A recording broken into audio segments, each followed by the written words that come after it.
Pues vamos a estudiar un fragmento más. Que Dios siga en medio de esta iglesia. Diario de un discípulo.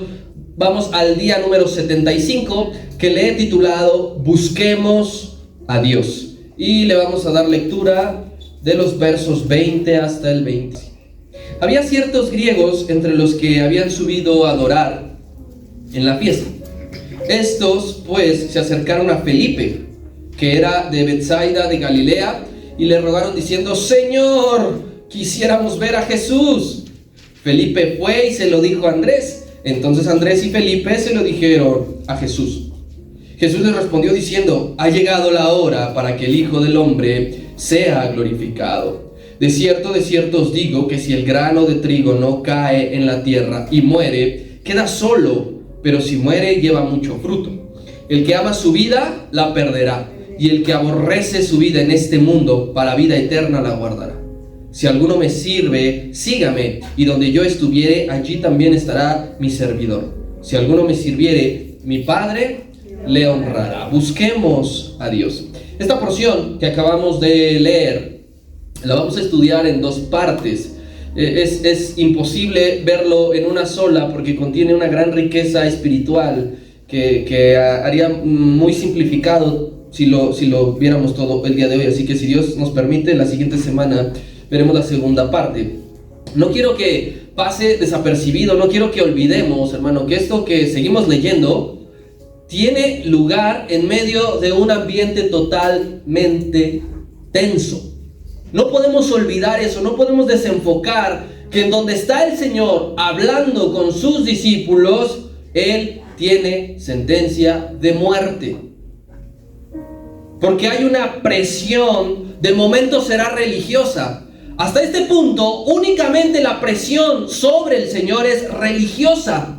Más adelante será una presión social y hasta una presión política, pero hasta ahora solamente los religiosos quieren matarlo, así que lo están asfixiando. Es una ciudad donde lideraba la lista de los más buscados. Si usted ingresa al FBI, le desplegarán la lista de los 10 o de los 100, de las 100 personas más buscadas por todo el mundo. Aquí el Señor formaba en primer lugar esa lista. Ellos no querían atrapar a más Barrabases. Ellos estaban destinando todas sus energías para poder echarle el guante al Señor. Era una ciudad atiborrada por completo en este momento, y el Señor estaba allí parado, sin miedo, porque el destino, la vida del Señor no estaba en manos de ninguna institución.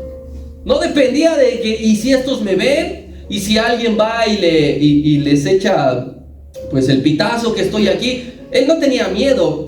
Yo quiero que nos traslademos un poco. No sé cuánto tiempo falte para que en este país se cumpla la palabra que dice que entre los mismos hermanos se acusarán. Pero esta es la actitud que usted y yo tenemos que tener. A pesar de que esté la sentencia, a pesar de que esté la ley, nosotros seguiremos haciendo lo que Dios nos ha llamado a hacer. ¿Quién dice amén? Amén. Porque esto se va a poner en algún momento, pero así, tal cual lo estaba viviendo el Señor, y tenemos que tomar la misma actitud. Estos versos nos enseñarán algo en primera instancia, así nos arrojan rápido a golpe de vista. La predicación del verdadero evangelio desafía al mundo en medio de tiempos peligrosos. El Señor estaba predicando el evangelio, pero su entorno estaba ardiente, estaba caliente, estaba peligroso. El apóstol Pablo le escribe a Timoteo que estuviese bien alerta porque vienen tiempos peligrosos. Y cuando estén los tiempos peligrosos, ¿qué vas a hacer tú? ¿Te vas a esconder? ¿Te vas a guardar? ¿Te vas a callar? ¿Vas a poner tu Biblia en el librero?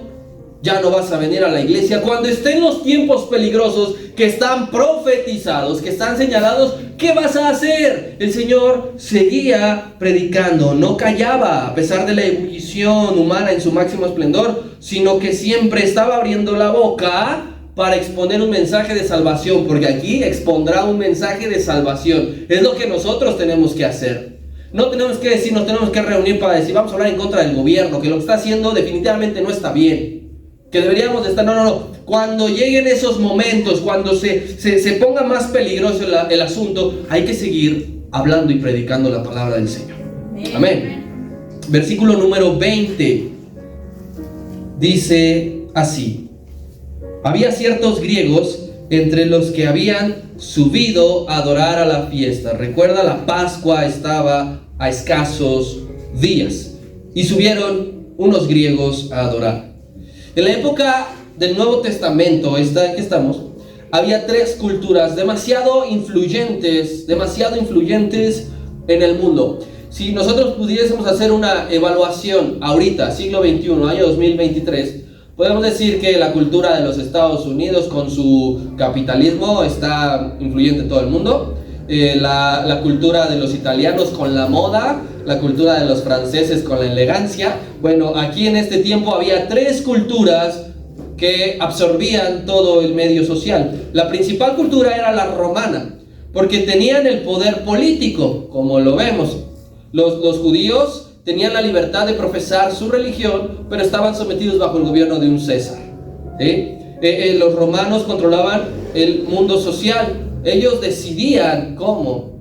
Controlaban el mundo político. Incluso alguien que esté estudiando derecho alguna vez, hay una materia que se llama derecho romano. Y las leyes le impusieron los romanos a partir de este momento, de este tiempo. Entonces todo lo administrativo, todo lo jurídico y todo lo militar corría a cargo de Roma. Ellos se encargaban de diseñar los modelos. La segunda cultura que estaba pregonando en esta época eran los griegos. A través de un gran intelectualismo, a través de sus enormes saberes en artes, en ciencias, en letras, en deporte. Y sobre todo, lo más importante, a pesar de que el imperio romano dominaba, no se hablaba en su mayoría latín dentro del imperio, se hablaba griego. Griego, el idioma del griego era el que dominaba a nivel universal. Como hoy día podemos decir, si yo sé inglés, prácticamente me puedo comunicar en cualquier parte del mundo. Así, si alguien hablaba griego, como el caso del apóstol Pablo, que tenía la ciudadanía romana, que él era judío y que además hablaba griego, o sea, él cumplía cabalmente lo que le estoy mencionando. Yo quiero que según la Biblia veamos cómo eran los griegos. Vayamos a Hechos capítulo 17, si me ayudas por favor a proyectarlo. Hechos 17, 20 y 21. Mira cómo eran los griegos. Dice, Pablo estaba en Atenas y ellos le están diciendo, traes a nuestros oídos cosas extrañas. Queremos pues saber ¿qué quiere decir esto? Ellos no creían lo que Pablo les predicaba, pero querían saber, porque los griegos más y más, mientras más supieran, para ellos mejor. Y el 21 dice, porque todos los atenienses y los extranjeros residentes en Atenas en ninguna otra cosa se interesaban, sino en decir o en oír algo nuevo. Así eran los griegos, todo el tiempo querían saber más y más. Vamos a otro ejemplo, la primera carta a los Corintios, capítulo 1, verso 22. Corinto era una ciudad griega. Y dice así, porque los judíos piden señales y los griegos buscan sabiduría. Entonces, esto era de todos los días. Los griegos querían aprender y aprender y aprender. ¿Por qué cree usted que en la escuela, después de muchísimos siglos, te siguen enseñando a Aristóteles, a Platón? ¿Por qué a muchos les dejan leer la Odisea, ¿sí? La Ilíada? ¿Por qué? Porque ese tipo de cosas es un saber y un conocimiento bien alto que los griegos tenían. Y la tercera cultura que estaba pregonando era la judía, ¿sí? Ellos, ¿cómo estaban presentes en el mundo en esa época? Con una presencia poblacional prácticamente en todos lados. En todos lados había judíos, ¿sí? Entonces los judíos dominaban. Actualmente en el mundo hay judíos en todo el mundo. En todo el mundo. Hasta en el país más recóndito siempre hay un barrio judío. Y los judíos también estaban destacando por su religiosidad, que era muy particular. Porque la de todos, los romanos, los griegos, los babilonios, los egipcios, se caracterizaban por ser politeístas. Todos tenían un montón de dioses, pero los judíos eran los únicos que profesaban una religión monoteísta. Solamente creían en Dios. Por eso es que también destacaba esa parte. Y podemos ver resumido, ¿sí?, la manifestación de estos tres imperios en la época en Juan capítulo 19, verso 20. Si vamos, por favor. Aquí en este texto estará resumido la presencia de los tres imperios. Dice: y muchos de los judíos leyeron este título. Estaba el Señor ya crucificado, porque el lugar donde Jesús fue crucificado estaba cerca de la ciudad, y el título estaba escrito en hebreo, en griego y en latín, porque eran las tres culturas que estaban dominando. Amén. Así que esta parte de aquí, de que unos griegos buscan a Jesús, usted lo buscará por todos lados de los evangelios, pero solamente Juan lo registró, y él tiene una razón personal diferente a los otros tres, a los sinópticos, Mateo, Marcos y Lucas. ¿Por qué Juan sí lo registra y por qué los demás ni siquiera lo mencionan? Yo quiero que recordemos un poco, a ver si me ayudas. Cuando iniciamos este material allá por 1980, a estudiar Juan, yo le comenté que el evangelista escribió su libro dirigido a los griegos. ¿Para qué? Pensando en predicarles a los de nacionalidad griega y a los de nacionalidad gentil. Juan no escribió para los judíos, ¿sí? Así que los demás dijeron, bueno, esta parte como que la omitimos, pero Juan dijo, no, porque unos griegos vayan a buscar al Señor está respaldando mi intención de escribirle a los de otras culturas, a los de otros países, que tenemos un Dios poderoso. Por eso es que aparece esta parte aquí. Y dice, había ciertos griegos, no cientos, había ciertos griegos. No sabemos cuántas personas eran en total. Pudieron haber sido desde 2 hasta un grupo de decenas o centenas. No sabemos qué habían visto, porque si ellos habían subido a la fiesta porque eran hasta cierto punto temerosos de Dios, porque querían ver de qué trataban las fiestas judías, no era la primera vez que ellos habían escuchado del Señor, porque el Señor ya en su ministerio, esta es su tercera fiesta de la Pascua. Entonces seguramente anterior a esto ya lo habían escuchado o ya habían visto que hacía algo. No sabemos qué fue exactamente lo que les llamó la atención, pero estaban interesados en conocerle. Estaban interesados en conocerle. ¿Por qué crees, querido hermano? Porque ninguna religión, porque ningún falso Dios, porque ninguna otra costumbre había podido saciar su hambre interna. Nada, eran griegos, sabían un montón de cosas, habían leído, habían escuchado los mejores maestros, las diferentes partes, pero dicen, no estoy completo. No estoy completo, y en Jerusalén hay un hombre del que todos están hablando y queremos conocerle. Y entonces es cuando a partir de ese momento ellos dicen, quiero que mi vida cobre sentido y que se haga realidad en mí lo que el ciego de nacimiento dice, lo que la mujer samaritana dijo, lo que Nicodemo dijo. Estos griegos se interesaron en el Señor porque querían vivir lo mismo que otros habían visto. Y eso es algo que usted y yo hemos experimentado en primera persona. No podemos decir, bueno, estos griegos están viviendo algo que no sé qué se sienta. Usted y yo lo hemos pasado. Quizá profesaste el catolicismo antes de llegar a Cristo. ¿Y por qué estás hoy aquí? Porque el catolicismo no te hace sentir lo que la presencia de Dios te hace sentir. Porque nada te puede llenar de lo que Cristo te ha llenado. Y no me refiero a cosas materiales. No me refiero a algo tangible. Es algo que percibes dentro de tu interior, que quizá no podemos explicarlo. O a lo mejor tú dices, gracias a Dios nunca fui católico, pero le entraba un montón al esoterismo. Me encantaba que me leyeran la mano, las cartas, los caracoles. Iba con una bruja. ¿Y por qué estás hoy aquí?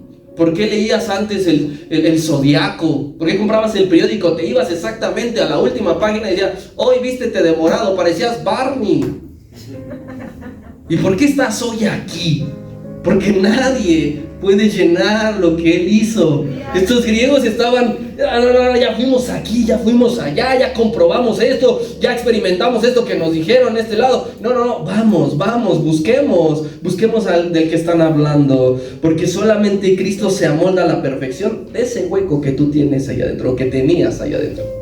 Los seres humanos fuimos creados de parte de Dios con un hueco totalmente intencional, para que no lo llenes con cualquier cosa, para que solamente lo llenes con Dios.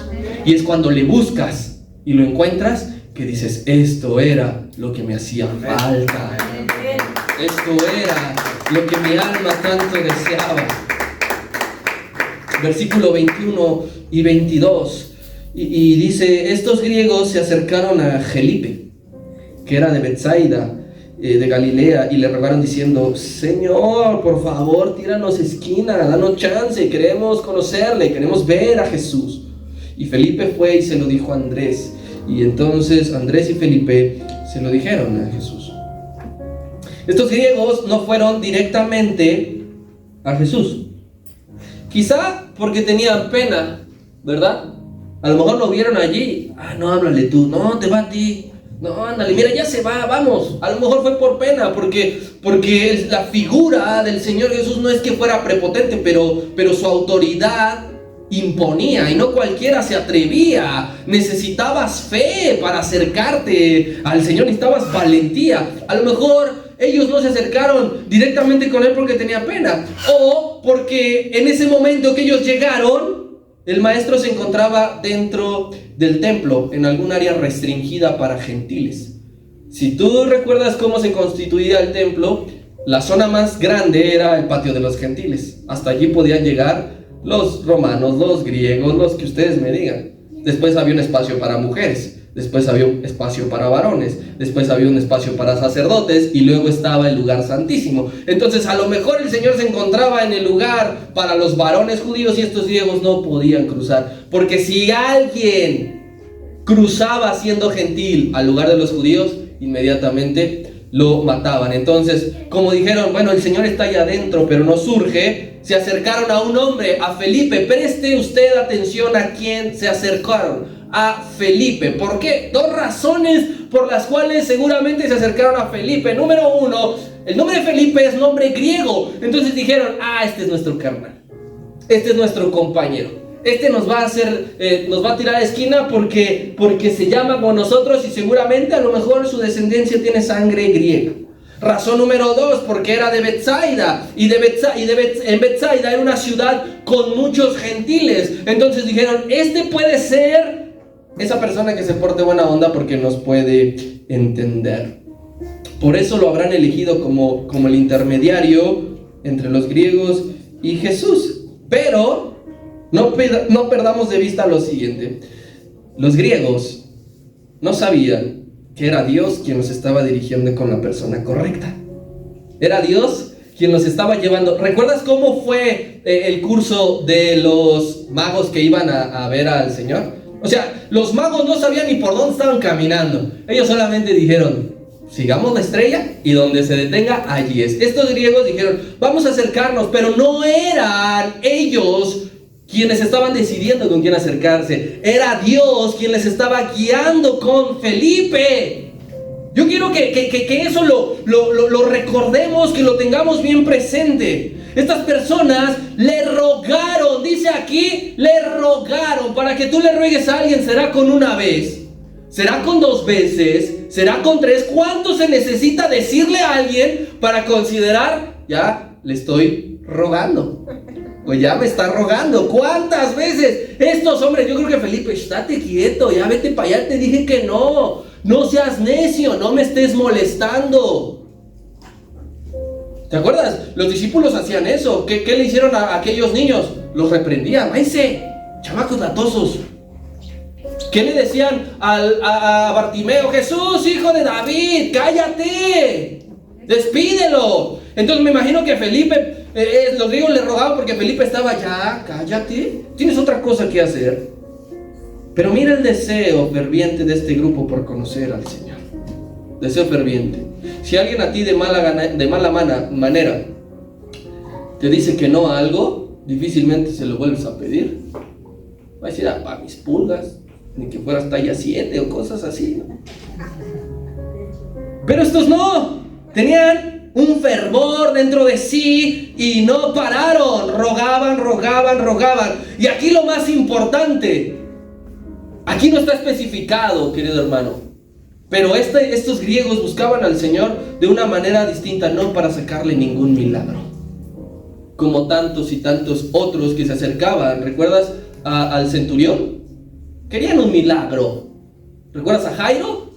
Querían un milagro. Estos no querían un milagro, querían escucharle, querían aprender de él. Y a mí, en particular, la fe me lleva a pensar que querían que el Señor Jesús mismo orara por ellos, incluso que hasta los bautizara. Porque cuando tú has visto que Dios puede hacer algo en la vida de alguien, no te conformas con poquito. Quieres vivirlo. O quizá estos griegos estaban muy arrepentidos de sus malas obras. ¿Por qué eran griegos? Porque tenían la carne a flor de piel. ¿Y por qué pienso eso? Porque solo el arrepentimiento genuino nos lleva a buscar a Dios de una manera hambrienta. Solamente cuando tú estás verdaderamente arrepentido, compungido de pecado, de justicia, es cuando buscamos a Dios de esa manera. No cuando tú estás bien, no cuando todo te está saliendo a la perfección. Es allí cuando muchas veces nos olvidamos de Él. Pero cuando estamos dolientes por dentro, porque no hemos hecho las cosas bien, porque hay algo que no está funcionando en mi vida, es cuando le buscamos con un montón de hambre. O nada más me ha pasado a mí, tristemente. Yo creo que todos. Entonces estos griegos podemos suponer que va más allá de un deseo banal. ¿Y qué sucede, hermanos? Dios no rechaza jamás a un sincero buscador de su presencia. Dios no rechaza jamás a alguien que le busca de verdad. Dios no ignora las necesidades espirituales que tiene la humanidad. Tú y yo somos seres humanos con sensaciones, con sentimientos, somos tripartitas, tenemos cuerpo, tenemos alma, tenemos espíritu. Dios no ignora ninguna de tus necesidades. Así que cuando le vienes a buscar con un corazón sincero, Él te atiende. Él te escucha. Él te recibe. O no me va a decir usted, hasta por un dolor de cabeza decimos: Señor, quítame este dolor porque no me deja dormir, porque tengo que ir a hacer esto. Señor, quítame esta angustia, dame la paz. Todos hemos hecho eso. Así que siempre que le busquemos, le hallaremos. Pero hay que rogar. Hay que ser fervientes en la búsqueda. No decir: ya fui el domingo a la iglesia, nos vemos hasta el otro aniversario. Ya leí medio capítulo en la mañana. ¿Sabes qué, Señor? Pues ya te di tu tiempo, ahora me toca a mí. La palabra dice: buscad y hallaréis. La palabra dice que quien le busca temprano, temprano le encuentra. No dice: te veo en la tarde. Así como en esta noche, ¿quién viene a buscarle? Con un corazón sincero, y Él está. Así que aquí Felipe, pues podemos decir, Felipe, a lo mejor el hecho de que le estuvieran rogando para él significaba un problema interno. Para él era también un problema. Hay que pensarlo de esa manera. Inicialmente no sabía qué hacer. Hay unos griegos que buscan a Jesús. ¿Por qué? Porque estaba en una encrucijada, en un ¿lo hago o no lo hago? ¿Voy, no voy? Porque Felipe recordaba las palabras del Señor cuando le dijo a los 70: por camino de gentiles no vayan. Por camino de gentiles, estos son gentiles y quieren buscar al Señor, pero Él dijo que por camino de gentiles no vayamos. Y también recordaba cuando el Señor predicaba y decía: fui enviado a las ovejas perdidas de la casa de Israel, y estos no son de Israel. ¿Qué hago? ¿Qué hago? Yo creo que por eso le rogaban: ándale, no le vamos a hacer nada, de verdad. Queremos escucharle, queremos hablar con Él. Y la otra parte de Felipe decía: pero también el Señor nos había dicho una vez que tenía ovejas de otro redil. ¿Pueden ser estos? ¿Qué hago? ¿Qué hago? ¿Qué hago? ¿Qué hago? Así que toma una decisión el buen Felipe. ¿Fue con Jesús? Todavía no. Fue con alguien más antes. Con su mejor amigo del grupo. Fue con Andrés. Este dúo ya tenía una faceta comprobada de ser evangelistas. Yo sé que tú tienes a alguien dentro del ministerio, dentro del servicio con quien compaginas bien. Con quien hablas y dices, me entiende. Con quien le cuentas algo y sabes que te va a dar la respuesta que necesitabas. Así que Felipe va con Andrés. Estos son evangelistas. ¿Recuerdas el milagro de la multiplicación? Andrés llevó al muchacho. Dijo, aquí hay un muchacho que cuenta con 5 panes y 2 pececillos. Y lo llevó al Señor. Pero antes Andrés había llevado a su hermano Pedro. Le dijo, hemos hallado al Cristo. Ven, eso es ser evangelista. Porque Pedro todavía no era convertido. Porque el muchacho no sabía, era un niño. Pero Andrés, con esas palabras, con esa suavidad, lo supo guiar. Y Felipe más adelante es quien le va a explicar el libro de Isaías y va a bautizar a un etíope. Entonces, ¿te fijas por qué Dios estaba controlando con quién llevarlos a los griegos? ¿Por qué Felipe? Porque Felipe iría con Andrés y los dos tienen un ministerio evangelista. ¿Por qué no fueron con Pedro los griegos? Porque Pedro les hubiese cortado la oreja, los hubiese acuchillado allí mismo. ¿Por qué no fueron con los hermanos Trueno? Porque también oran para que les caiga fuego a esos incircuncisos. Así que Dios guiaba a esos griegos con este. Ve con este. Dios no trabaja con casualidades, hermanos. Él no. Hay una frase muy famosa de Albert Einstein que él dice, Dios no juega los dados. Dios no echa la suerte sobre qué es lo que va a pasar. ¿Qué es lo que va a acontecer? Pues ahí chicle y pega y pues de pura chiripa. Dios envía a las personas con el siervo adecuado siempre. Cuando tú le has predicado a alguien, ¿por qué vino conmigo? ¿Por qué me lo encontré yo? ¿Por qué no encontró a mi papá, a mi mamá, a mis hermanos? ¿Por qué yo? Porque es Dios quien lo está guiando para contigo. Porque tú tienes algo que a esa persona le va a servir.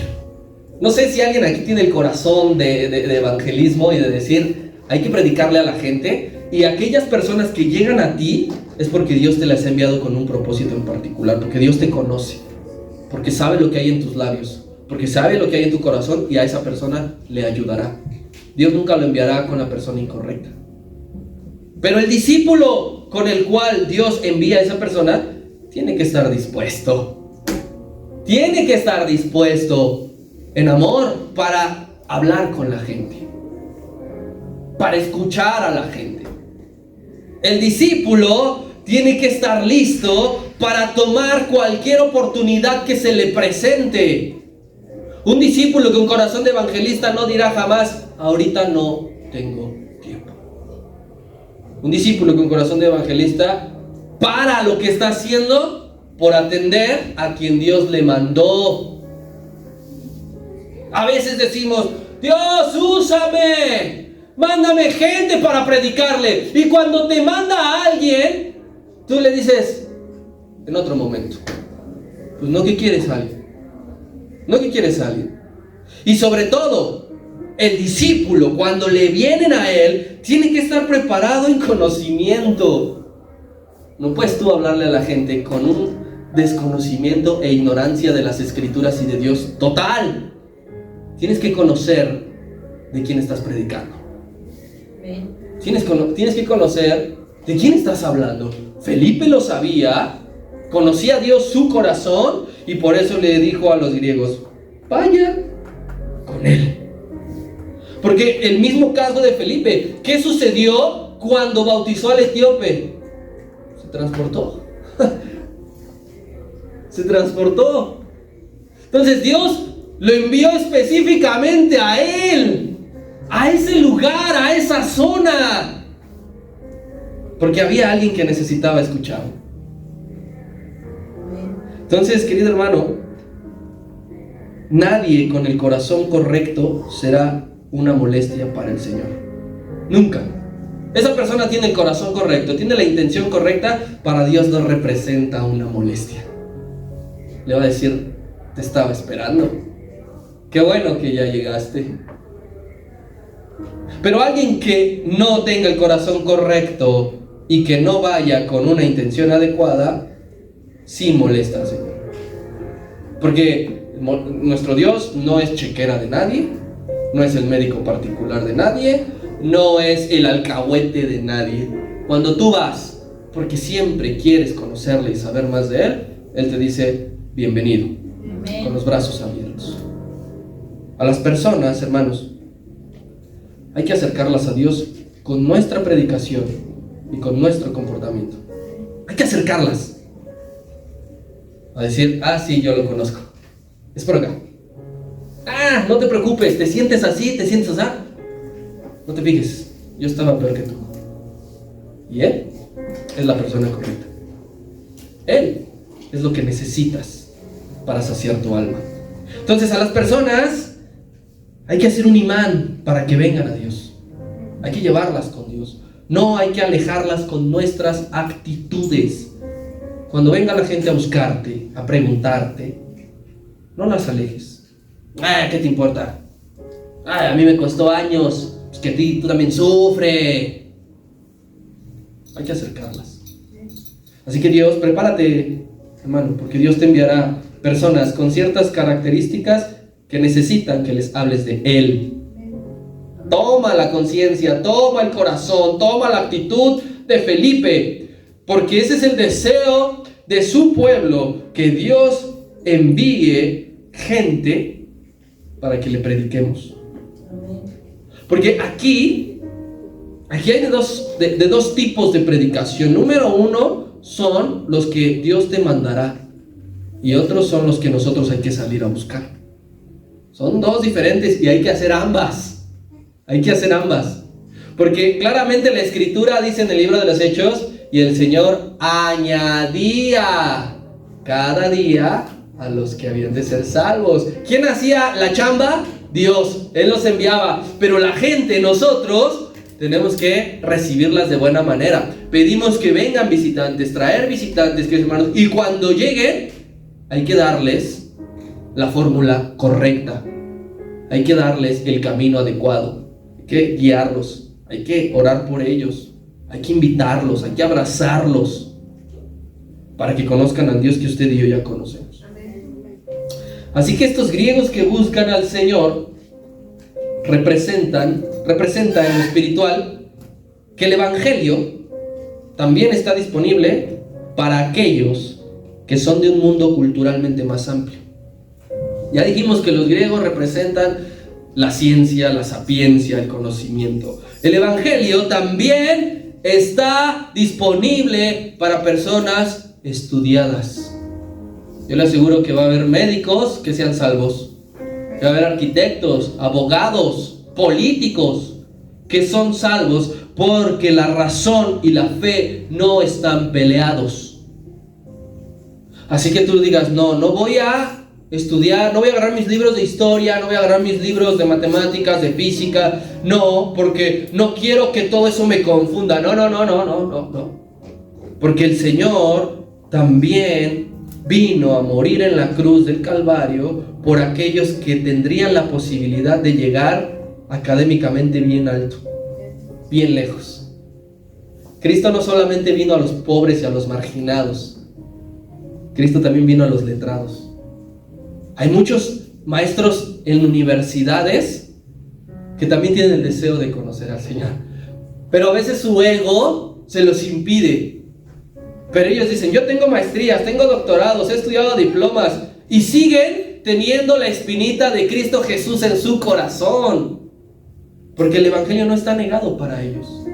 La Biblia dice que la ciencia es un arma, es un escudo, y para ellos también está, para los que tienen recursos, pero ellos también tienen que anhelarle, tienen que buscarle. Los pobres tienen que anhelarle, sí. Los ricos tienen que anhelarle, sí. Los ignorantes tienen que buscarle y anhelarle, sí. Los letrados también. Así que estos griegos también que buscan al Señor representan al mundo gentil. Porque gracias a Dios, Cristo no solo vino a una raza. ¿Quién le puede dar gracias a Dios por eso? De que no solo vino a los judíos. Date cuenta de lo que está sucediendo. Porque si supiésemos, o la Biblia dijera que solamente Él vino a los judíos, ya nos fregamos, hermanos. No tenemos ni la piel blanca, ni el cabello rubio, ni los ojos azules, ni las facciones como el rey David.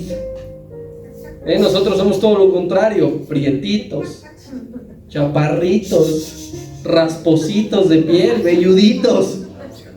Pero gracias a Dios que Él también vino a nosotros. La palabra de Dios dice en el texto más conocido de todos: de tal manera amó Dios al mundo. No amó a Israel, porque de tal manera amó a Israel, porque de tal manera amó a los hebreos, de tal manera amó Dios al mundo que dio a su Hijo unigénito, para que todo, no importa si eres pobre, rico, ignorante, letrado, marginado, para que todo aquel que en Él cree no se pierda, mas tenga vida eterna. Amén. ¿Recuerdas el caso de la mujer samaritana? Fue a su pueblo y dijo: allí hay el profeta. Y llegaron a él. Y esos que regresaron, esos vecinos, dijeron: ahora no nada más creemos por esta, sino ahora nosotros hemos escuchado y visto y creemos que tú eres el Salvador del mundo. No le dijo el Salvador de los samaritanos, no le dijo el Salvador de los hebreos, no le dijo el Salvador de los de Medio Oriente. Esas personas les dijo: eres el Salvador del mundo. Amén. Y que estos griegos llegaran, a nosotros nos debe alegrar. Vamos a la primera carta a los Corintios, capítulo 1, pero ahora los versos 23 y 24. Y dice así, está hablando Pablo: pero nosotros predicamos a Cristo crucificado. Para los judíos, ciertamente tropezadero, y para los gentiles es una locura, mas para los llamados, no importa si eres judío, no importa si eres griego, Cristo, poder de Dios y sabiduría de Dios. Dice allí, resalta la palabra para los llamados. Para los llamados, tú eres llamado. No eres judío, pero sí eres griego por representar al mundo gentil. Pero dice Cristo, poder de Dios y sabiduría de Dios. Qué linda apertura para el mundo gentil del Evangelio. Hermosa, grande, poderosa. Vamos a Romanos capítulo 1, verso 16. Y dice: porque no me avergüenzo del Evangelio, porque es poder de Dios para salvación a todo aquel que cree. Al judío primeramente le llegó la salvación, pero no se quedó allí. También al griego, también al gentil, también al que no era ni nacionalidad hebrea, ni nacionalidad griega, ni nacionalidad romana. El Evangelio ha alcanzado a todas las naciones, México incluido. Y alguien debería decir amén. Porque tú dices: a mí me hubiese gustado ser francés, a mí me hubiese gustado ser ecuatoriano. Gracias a Dios, a ti te hubiese gustado ser, si tú quieres, hasta de Chimalhuacán. Pero allí también llegaba el Evangelio. No hay una sola barrera. El Evangelio no necesita visa. El Evangelio no necesita pasaporte, necesita fe. Ya ha habido un montón de gente que ha doblado sus rodillas, como dijo el Señor: rueguen para que lleguen obreros a su mies. Rueguen para que el Evangelio llegue a su domicilio, llegue a su casa, llegue a su familia, llegue a su ciudad. ¿Cuántas personas no doblaron sus rodillas para que el Evangelio llegara a México? ¿Cuántas personas no doblaron sus rodillas para que el Evangelio llegara a Iztapalapa? Para que llegara a la Pablo García, para que llegara a tu casa. Vamos al verso 23. Y en este nos vamos a quedar. Porque después de tantos versículos, querido hermano, la última vez que el Señor habla fue en Juan capítulo 12, verso 8. Desde el 9 hasta el 22, el Señor no ha dicho una sola palabra. Y en el 23, vuelve para hablar. Pero no va para hablar bobadas o cualquier cosa. Les dijo a sus discípulos, les respondió: ha llegado la hora para que el Hijo del Hombre sea glorificado. ¿Qué palabras? Aquí dice, Jesús les respondió: por favor usted ayúdeme porque yo estuve toda la tarde, busque y no encontré. ¿Dónde está la pregunta? Digo, para que Jesús responda, tuvo que haber una pregunta previa. ¿Dónde está la pregunta?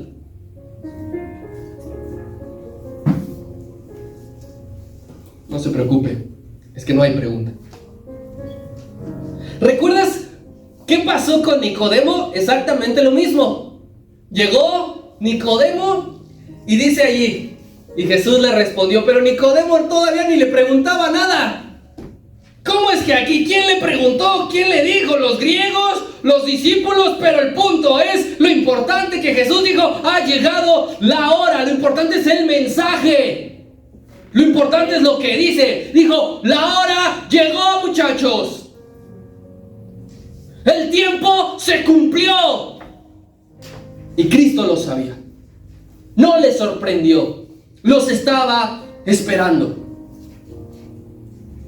Al fin la preparación y el arduo trabajo de 3 años de ministerio cobraba sentido para todos los mirones.